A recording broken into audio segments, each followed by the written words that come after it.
What is going on, everybody? It is the DM Gaming Morning Show. Welcome.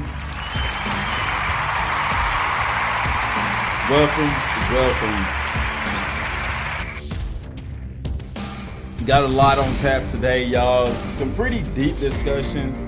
We're going to get into some pretty serious topics, as well as talk a little bit about video games today, y'all. We hadn't did that.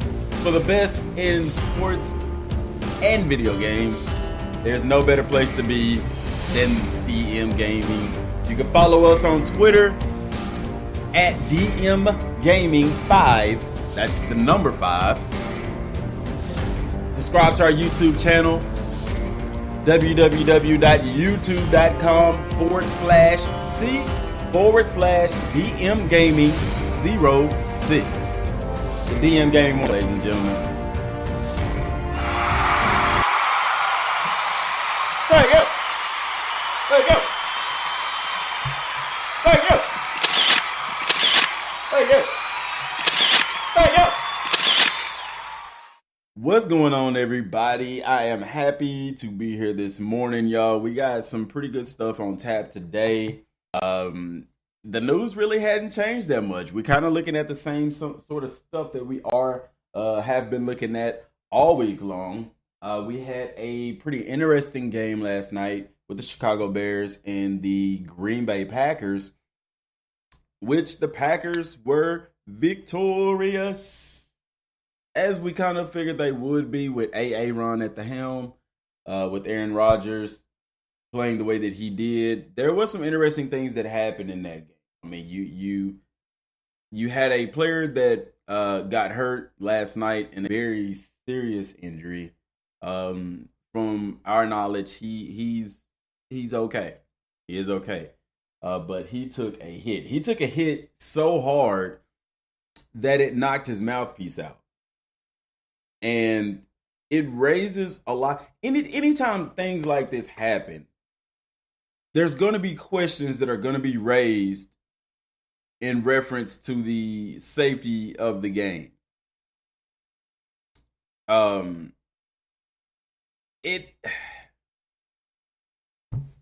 I can't say football is a tough sport. We know that. You know, we knew when we signed up for football that it was going to be a tough thing. We knew when we got into it, it was going to be tough. But I believe the player was Devontae Adams, if I'm pronouncing that right. If I'm wrong, y'all please correct me. And I'm sorry, but he took a shot. They were in the red zone, and Aaron Rodgers threw a pass to him. He caught the football, turnaround was running. He got wrapped up. Now, looking at the video, he was wrapped up, but his motion didn't stop, you know. I've heard some people saying, his motion, the ref should have blew it dead. His forward motion had been stopped. The way that it looked, it almost looked like he possibly could have gotten away from the tacklers. But nonetheless, you had a Chicago Bear player fly in and he leveled him. It was helmet to helmet, but the Chicago Bear player wasn't thrown out of the game. He more than likely will be fined, but I mean, the guy was down. Devontae was down, and a lot of the Green Bay Packer players were very upset because Chicago was celebrating it. You even had one Chicago Bear player kind of motioning that that it was their ball, and it was a big play for them, yeah, but. I mean, and at first I was like, well, maybe they're overreacting, that maybe they're just upset because one of their players got hurt. But no, if you watch it, it's almost like some of the Chicago Bear players just didn't care that he was down. And I can understand both sides of it. I'm always one of those types of people that I can understand both sides, because on one hand, it's the NFL. And the guys, some of them may not have saw what happened, but I mean, at the same time, no, man, you can tell if you're on the football field, you can tell when somebody is down. Like, the guy was not even moving, y'all. He was just laying there. His mouthpiece had flown out. No. In the instance like that, I wouldn't be celebrating us getting a turnover or something like that. I mean, the guy even saw the guy on the ground and still was turnover. You know, it's like, wow. Needless to say, Aaron Rodgers and crew didn't take too kindly to that, and they erupted on this team.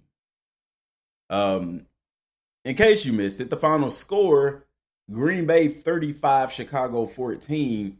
A quarter-by-quarter breakdown. Green Bay put up 14 in the first quarter to Chicago 0. After that, both teams scored 7-7, which would make the score 21-7 at halftime. They came out in the third quarter and shut out Chicago. Chicago didn't score again until the fourth quarter, while Green Bay put up 7 points in each of the remaining quarters. We talked about yesterday that Green Bay had passing advantage while Chicago had the rush advantage. And in order for each team to win, it depends on which defense stopped what part of that game plan. So what do we say that Green Bay was going to have to force Chicago to pass the ball? Their run forced them to pass the ball. And likewise, in order for Chicago to win, they were going to have to force Green Bay to run the ball. Well, what happened there? Tell of the tape. Looking at some team leaders, Mike Glennon, 21 for 33, 218 yards, and a touchdown. Chicago also had a lot of turnovers. Rushing-wise, they did what they needed to do. They stopped the run. Joe Howard, 18 rushes for 53 yards, only averaged 2.9 yards. He did have a touchdown, though. And then Cunningham with 5 rushes, 26 yards, averaging 5.2 yards a carry. Receivers, Kendall Wright with 4 receptions, 51 yards, and a touchdown. And then Miller with 2 receptions, 45 yards, and no touchdown. Now, they stopped the run and forced them to pass. And in forcing them to pass, Mike Glennon did not look too well today. Granted, part of it was, you got to have a good offensive line. His offensive line is decent. They're good enough for him to get the job done, which raises the question, is it time to put in Mitchell Trubisky and see what he does? I mean, because at this point, it's like, you're going to be in there making mistakes. Why not have the rookie in there making mistakes? And we know it's bound to happen because they drafted this young man in the first round. Be that as it may, they also paid Glennon a hefty sum of money this year. So, you know, I don't know. What are y'all's thoughts on that? I'm gonna post I'm gonna post a post on Twitter. And we are going to see who feels that they should stick with Glennon and who feels that they should go with Trubisky. That's going to be our poll for today, y'all. And I'm doing this right now. So if you're listening to the show right now, go to Twitter right now, DM Gaming 5. That's the number 5, not with the hashtag. No, just straight DM Gaming 5. But it's just the number 5, y'all. Don't spell out 5. Question is, should the Bears, and I'm typing this as I'm doing it, we're live, I don't care. Should the Bears start Mitchell? I'm going to call him Mitch. He doesn't like being called Mitch. We're going to call him Mitch.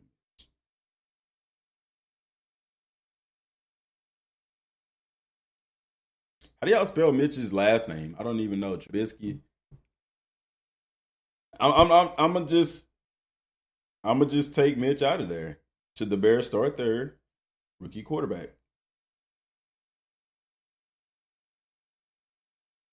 And yes and no. Bam. There we go. Because I don't want to butcher his name. I don't want to misspell his name on Twitter. That's not the place to do that.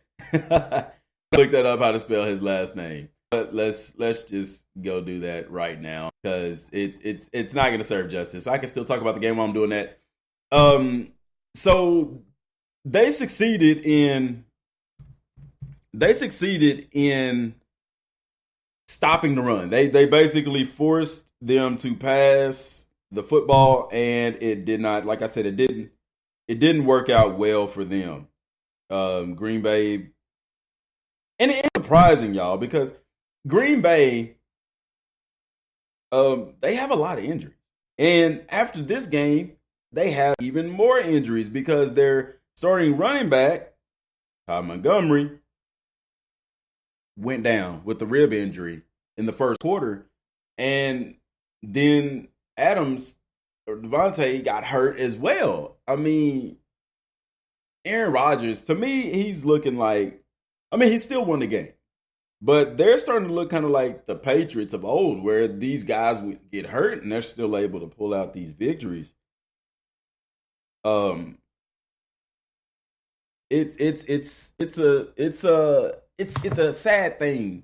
You don't want anybody getting hurt, but good God, man, good God. But Mike Glennon, I'm telling you guys, this was an ugly game. I mean, as far as his completion attempts and yardage, it looked good. You take away the turnovers, he has a decent game. But listening at the post game interviews and things like that, I mean, it sounds like the coach isn't even sure where to go at this point. And on the flip side of that, you had the Green Bay Packers, Aaron Rodgers, 18 for 26, only 179 yards, but he passed for 4 touchdowns, all of which were in the red zone. Yeah, those turnovers matter. Do you hear me? Turnovers matter, man. When you get turnovers, you get good field position, and that's the result.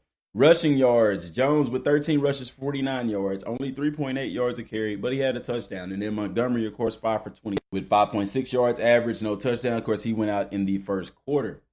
Receiving, Jordy Nelson, 4 receptions, 75 yards, 2 touchdowns, and Randall Cobb, 4 for 44 with a touchdown as well. I'm serious. Like, I guess that's where I really wanted to focus on today was the injury.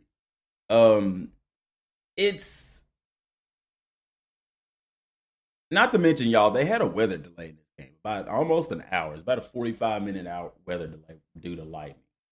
Anytime you have a weather delay, you may be on a roll and you gotta, hash everything back out or whatever the case may be. But needless to say, you're there. You have to be prepared to play. What are your thoughts on the safety of the sport? Because I'm gonna be honest with y'all. When I was playing football, you didn't hear a lot about injuries like you do now. You don't. You didn't. And this was back. I mean, I started high school in 2003, graduated 2006.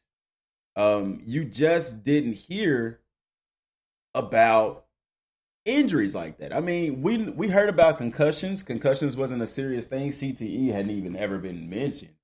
But I mean, in head-to-head contact, I mean, they had rules in place for spearing, like leading with your helmet in a guy's chest. But as far as head-to-head contact, it was unheard of. I mean, it was just get in there and knock them down, or run over them, however you see fit. And I know even me myself in high school, I know I took some blows to the head, be it trying to run a guy over or whatever the case may be. And in college, a lot less. Playing cornerback in college, you're playing the pass a lot of times, so you're not just in there physically.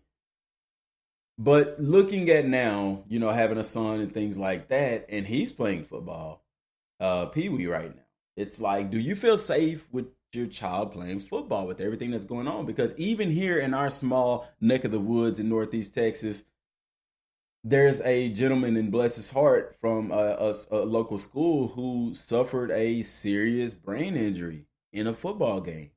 And just keep him in your prayers. And the James Bowie Pirates, I know y'all may not know who that is, but James Bowie Pirates, forgive me for not knowing the young man's name, but at the same time, for him and his family, I don't want to say his name anyway, but just pray for them, pray for their community, because that is a serious thing. And it's tough because I'm torn. I find myself torn because on one hand, I love the sport of football. I love what it's taught me. It's so much fun. I've played semi-pro. I even was still gonna play, but after looking at everything that's going on and the safety of the game and my future and my family's future, I can't find myself getting back on that field. Because especially in semi-pro, you have guys that it's not as organized as college NFL. So you'll get those guys out there that's just ignorant and do stupid things. Now, looking at the film, the instant replay of the injury that happened to Devontae Adams last night, I don't see where there was room for him not to have gone lower on that. But at the same time, he wasn't stopped. I mean, he was still moving. His forward progress had been stopped, but he was just now in the progress of getting pushed back. And the Chicago Bears player, saying that, he's sorry and things like that. It wasn't intentional and all that. But if you're flying in trying to make a tackle, and like I said, y'all, if you look at it, I understand you get excited in the game and things like that. But if you look at the instant replay, I'm sorry, but in opinion, he could have made a better tackle that didn't result in him hitting Devontae Adams in the head. That's just the way I see it. That's the way that I saw it. If you want to go check it out, it's going to be all over ESPN today. It's going to be all over the news today because it is a very serious issue, especially comes at a time when the NFL is already taking a lot of criticism from the protests and things like that. Williams, a rookie running back out of BYU now behind Rodgers. And you're listening to it.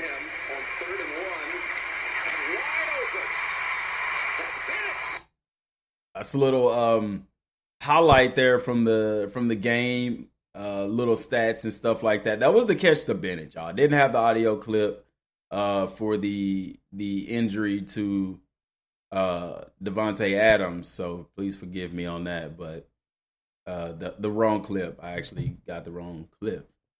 Pretty bad. But I digress. Regardless, it was bad. And like I said, it comes at a time when the NFL is going through a lot of strict, a lot of harsh, a lot of misunderstood and understood criticism. The NFL is in a very difficult situation. And largely in part because the NFL has placed itself in that situation. Don't get me wrong. I'm not siding with the NFL because I really and truly feel that you have other leagues in sports such as MLB and especially NBA that handles issues a lot better than the NFL. The NFL seems to welcome issues because you always find them in the news. Going back to, for me, I would say starting with kind of like the Ray Rice incident, backtracking and doing different stuff. And then more recent, Ezekiel Elliott and everything. Or even before that, Deflategate, with Tom Brady now. Roger Goodell is not one of the most respected commissioners in NFL history by far, but he is the highest paid by far. But that it was those issues, the issues with Colin Kaepernick and the kneeling for social injustice and racial inequality, which now has taken a different turn and it's gone to kneeling for unity. And a lot of people are afraid, y'all, that the message is being missed. That the true message is being missed. Eric Reed actually commented on that and said that he feels that the meaning behind it all was missed. And then you have a lot of people who are upset on both sides, and you have both sides protesting. And this is what's interesting, because while people are protesting the NFL, they're doing it together while they're doing it apart at the same time. Because on one hand, you have people protesting NFL because Colin Kaepernick was, in their opinion, being blackballed. If you ask me personally, I don't see how he was not signed to a roster. He's better than a lot of the quarterbacks in the NFL. And even in the gaming industry, y'all know how we are with gaming. You look at a video game like Madden. Colin Kaepernick was a free agent. But if you play a season, there are teams that sign him to their roster. Surprisingly, when I was playing my franchise, the Miami Dolphins actually signed Kaepernick. I've signed Kaepernick for a backup role. His overall, if you started the game, now it's probably a little bit different, but at the start of the game, before they did roster updates and things of that nature, Colin Kaepernick was the highest rated quarterback in free agency. His overall was better than most of the backups in the NFL. And I know people are going to say this is a video game, this is a video game, that, but Madden is a somewhat pretty accurate video game as far as player performance and the ratings and stuff. and even NFL players have spoken out against this. Needless to say, you have people protesting unity, but you have on the other side, you had people upset because these players are kneeling and things like that during the national anthem, and the media doesn't help, y'all. The media doesn't help. Let's be real about that, because the media puts it out there that these players are protesting the anthem. They are not protesting the anthem. Colin Kaepernick was not protesting the anthem.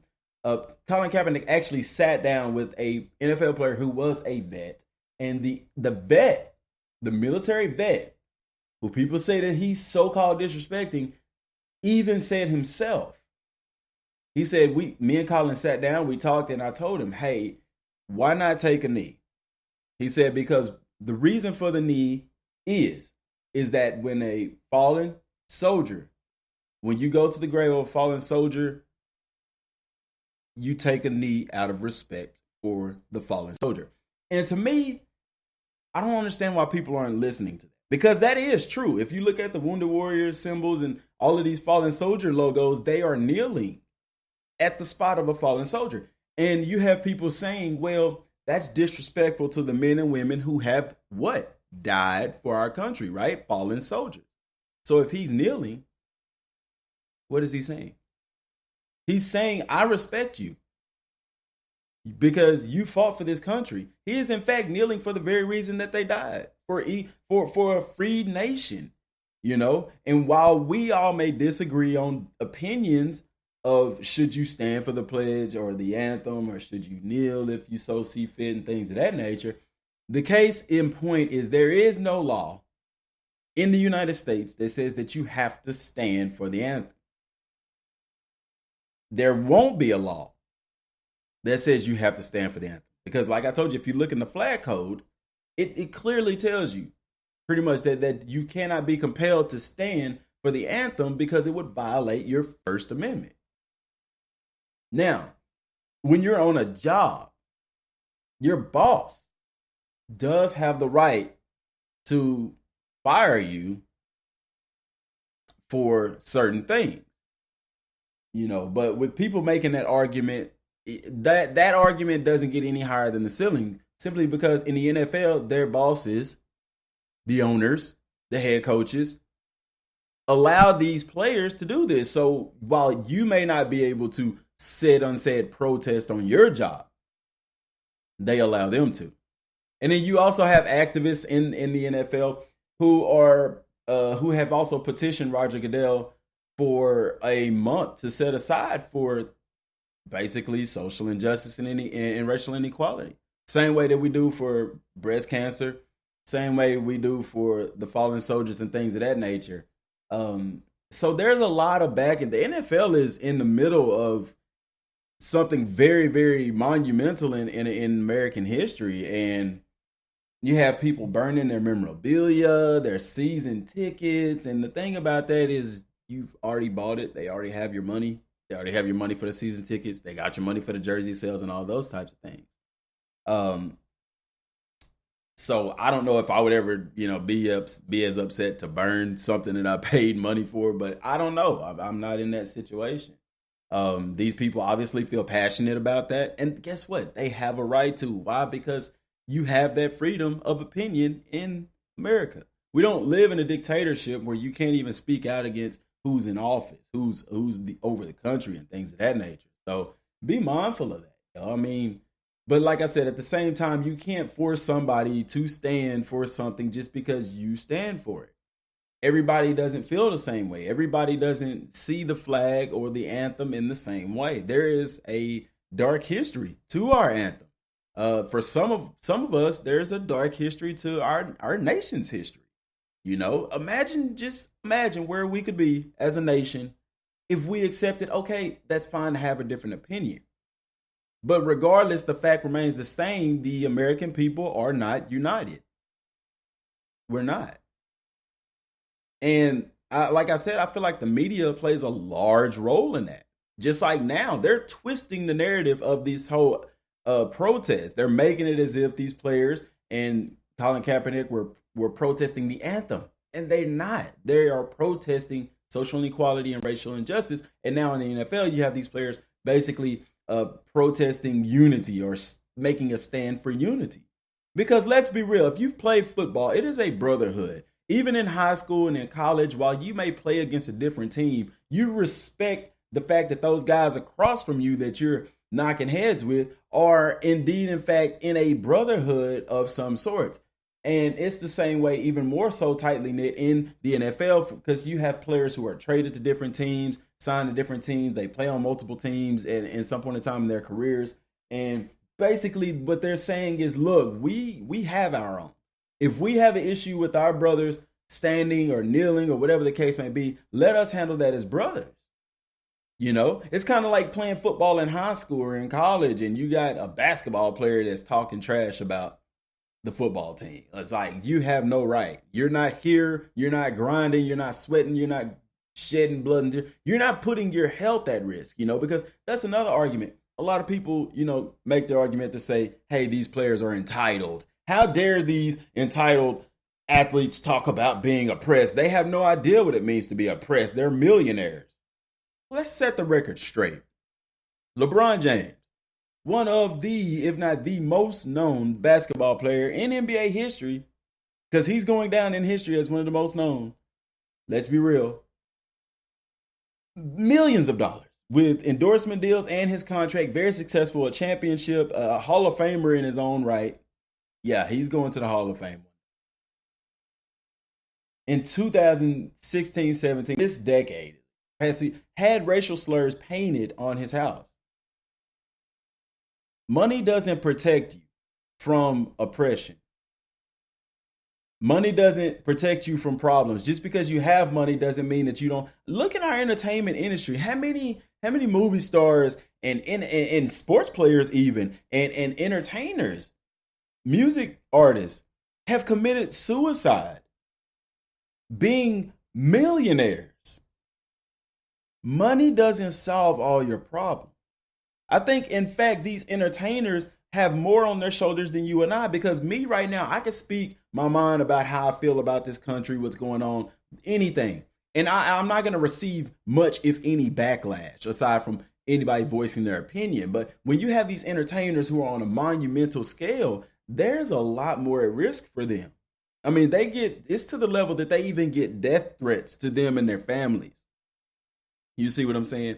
And I know what people are going to say, well, their job is to shut up and entertain. Okay, if that's the case, nobody has a problem when there's a natural disaster or something serious goes on that these entertainers use their platform to raise money or to donate money or raise awareness for whatever the case may be. But when it comes to an issue such as a racial issue, they're told to stay in your place and entertain us. I don't agree with that. Because just like cancer is a serious issue, so is racial inequality for some of us. So is Wounded Warrior Project. So is Race for the Cure and child abuse and domestic violence. Like, all of those are serious issues that I, for one, would never sweep any one of them under the rug. So why would I sweep racial injustice under the rug? If somebody is willing to stake everything, if they're willing to stake millions that Colin Kaepernick was willing to stake for the sake of speaking out, not so much for himself, as he said, but for other people who don't have a platform to get their voices heard, don't you think it's probably a serious issue? My thing is this: be angry. That's fine. If you're angry that they kneeled during the anthem, okay, you're angry. That's happened. It's not good. They can't go back and reverse it. Now, can we look at the issue? You get what I'm saying? Why is nobody talking about the issue? That's what puts more fuel on this fire to the fact that America doesn't care for minorities and people of color in this nation. That's the message that it sends to us. Is that true? I don't know. I haven't seen otherwise, so it leads me to believe that, yeah, it is true. You're told to protest silently. When people riot the streets and things like that, it's like, no, that's not going to get us to listen. You need to protest peacefully. What is more peaceful than taking a knee? It doesn't get any more peaceful. But I have to digress. Y'all, I really try avoiding talking about this because it's so dividing. But I don't see how you can be American and not care. Take away that they kneeled during the flag. Take that away. Don't even look at that. Look at the main issue that you have people in this country who are tax-paying, law-abiding citizens who don't feel welcome and equal in their own country. And it's even sadder when people tell you, if you don't like it, leave. I'm American. I don't even like being called African American because I've never been to Africa. How do I know my ancestors are from Africa? A little history lesson. All people of color aren't from Africa. That's absurd. There were people of color here native to the Americans before Christopher Columbus came. There were people of color native to Mexico. There's Aborigines in Australia, in Asia. Look this stuff up, people. Just because you're a person of color doesn't mean you come from Africa. Be that as it may, all I know is America. All I know is America. If I have an issue with my country, I should be able to voice my concerns with my country and not be told to leave. Now, I know that's what happened with Christopher Columbus and the Europeans. They left Europe because they didn't like how things were going. But look how that worked out. They came and basically took over a land that wasn't theirs, committed genocide to an entire race of people, as well as enslaving, oppressing, and lynching and killing another race of people, all because they didn't like where they were living. Now, if we did that today, we would be called terrorists. We would be looked at as a threat to the world. Would we not? Look at the U.S. and what we're doing now. We're attacking anybody that essentially is oppressing people in their countries. So if you told us to leave and we did as America's founding fathers did, we would in fact be annihilated by the U.S. So is it really fair to tell somebody that their home, their life, their mindset is America to leave? I don't think so. And in Sports Illustrated, like I said with the media is really the fuel to this fire, man.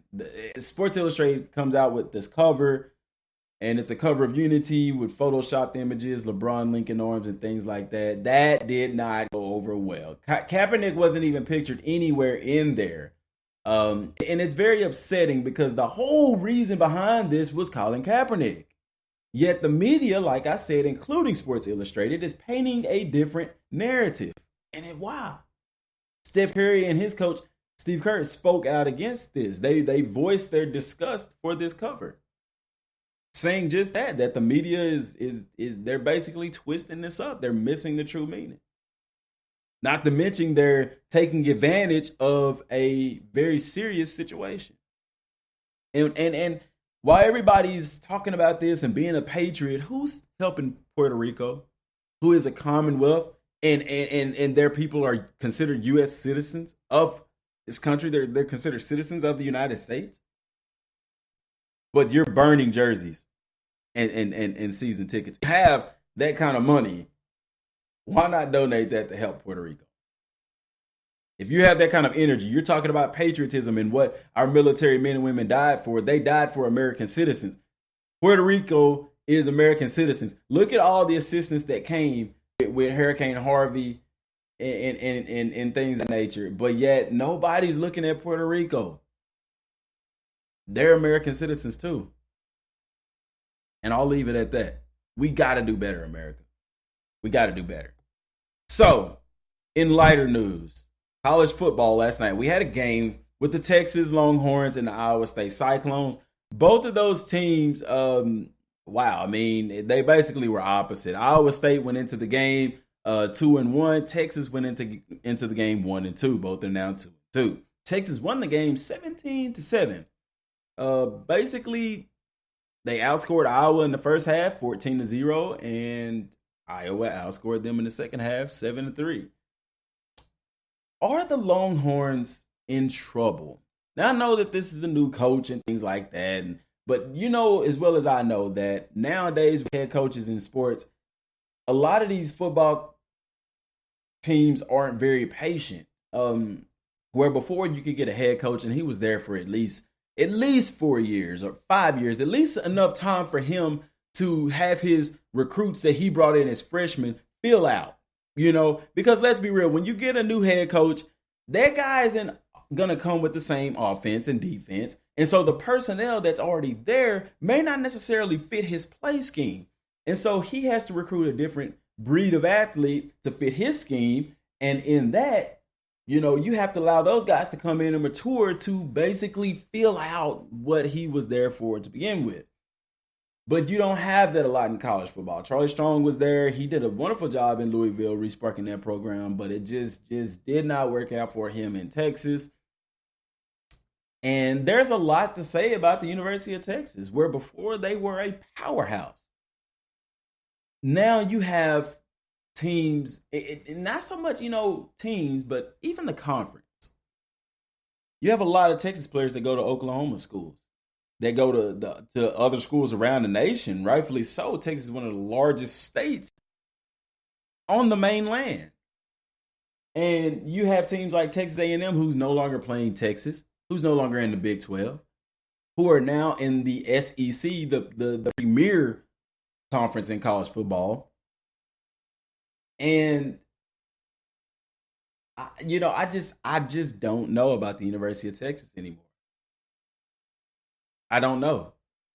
They don't have that swagger that they used to have.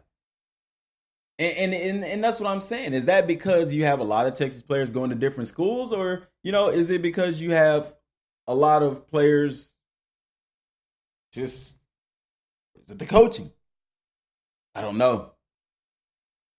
Needless to say, the Texas Longhorns don't look like they're going to have a very good season this year, struggling with Iowa State the way that they did. Now, we know you can struggle against one team and blow out everybody else. They could upset Oklahoma for all we know. But just looking at them play, it's tough. It's tough. Like I said, it's in their first year. So we'll be watching because, being in Texas, definitely like the Longhorns, but definitely want to see them do better. Now, you do have some pretty big college football games on tap for today, Friday, September 29th. Some undefeateds knocking heads. You have USC, number 5th ranked USC playing Washington State. And I know people are going to say, oh, the Trojans all day, baby. And I picked the Trojans to win too. But Washington State is ranked 16th in the nation, and they are also undefeated. So you definitely don't want to count them out. On the flip side of that, now that's going to be at 10 o'clock Eastern time. Okay, so that game's on the West Coast. That's why that game is so late. Then you also have Miami facing off against Duke, y'all, and Duke is undefeated as well right now. Duke is undefeated. Miami is ranked 14th in the nation, while Duke, like I said, they're undefeated. So you have two teams that are undefeated playing tonight. You also have BYU and Utah State playing, and Nebraska playing Illinois.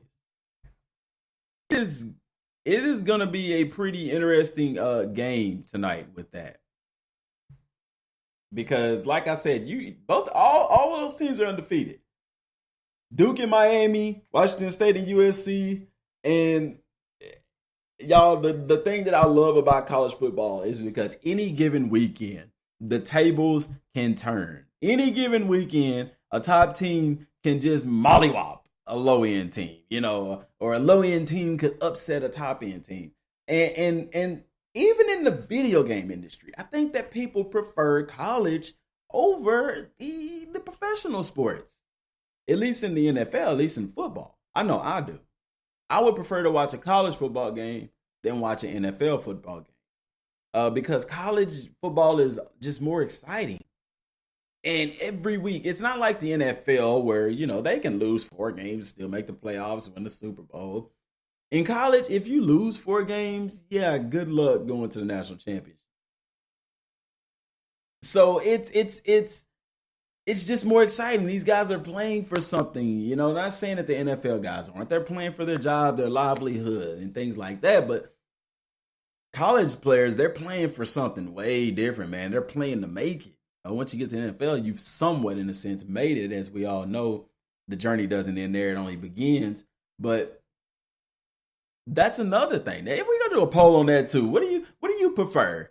Do you prefer college football or NFL football? Let us know down in the comment section down below. We're also gonna put that poll on Twitter as well, because that's an interesting question. And also, while I'm on the topic of college football and video games, I wonder why, in seeing everything that's going on in the NCAA, y'all, with the basketball scandal. Now it's said that someone inside of Nike, like Adidas, was a part of this scandal. Now Nike is a part of this scandal. Yes, so it's growing and it's not looking good for these people involved, as well as these companies and universities. And now, don't get me wrong, it's an FBI investigation, so only the people who done wrong will be, reprimanded or sentenced or whatever the case may be. But it's still putting a tarnish mark on these universities as well as the NCAA, and it's raising a lot of questions as to whether these athletes should be compensated or not. Because if they're compensated or at least allowed to get outside money legally, be it YouTube sponsorships, advertisements, whatever the case may be, if they are so allowed to do these things, then you kind of, do you take things like this out of the equation where they're being persuaded to come to a university for large sums of money? If Adidas could just go straight to a high school player that's going into college, but see, that's the case too. Then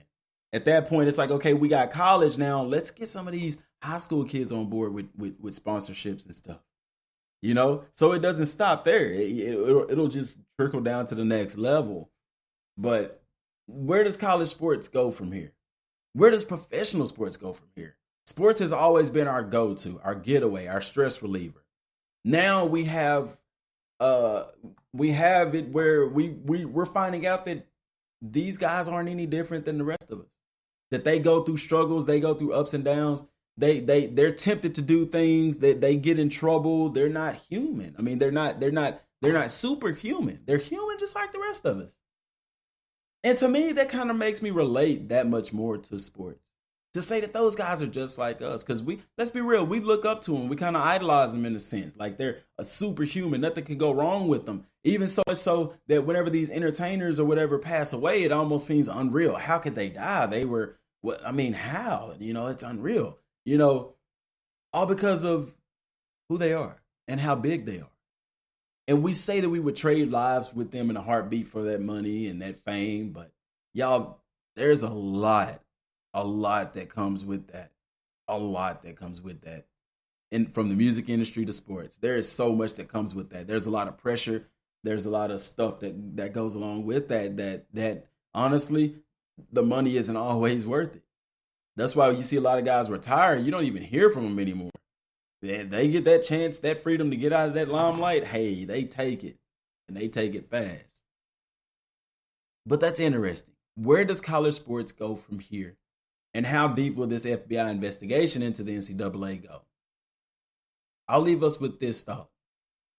Imagine where we could be if we just came together, accepted each other's opinions, came together for the better. I know here at DM Gaming, while a lot of us may share different opinions, it is a family atmosphere, and everybody in this family, the DM&Ms, will vouch for that. We may not agree on everything, but man, when we get together, it is an awesome time. It is an awesome time. That's all I got for right now, y'all. Thanks for tuning in to the DM Gaming Morning Show. Till next time, y'all, and God bless.